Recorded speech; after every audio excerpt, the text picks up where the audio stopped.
তিনজন ডাকাতকে আমরা গ্রেপ্তার করতে সক্ষম হয়েছি। তাদের জিজ্ঞাসাবাদে তারা আমাদেরকে গভীর জঙ্গলে একটা পরিত্যক্ত একটা টঙের মধ্যে নিয়ে আসছে, বলছে এই জায়গার মধ্যে পাহাড়ি অঞ্চলের মধ্যে অস্ত্র আছে। তখন আমরা এখানে আসছি, তাদের দেখানো মতে এখনো পর্যন্ত আমরা বের করি নাই। আমরা আপনাদের সামনে দেখাবো এটা কোন জায়গায়। দেখেন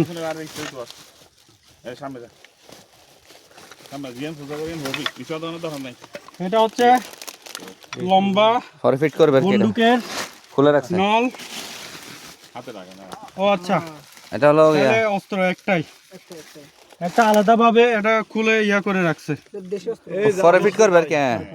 ওই জায়গায় ফারুকের বাসায় আরেকটা আছে, পরে ফিটিং করবে। আচ্ছা, আমরা সব জায়গায় আমাদের অভিযান চলমান আছে, আমরা সব জায়গায় এগুলো দিব।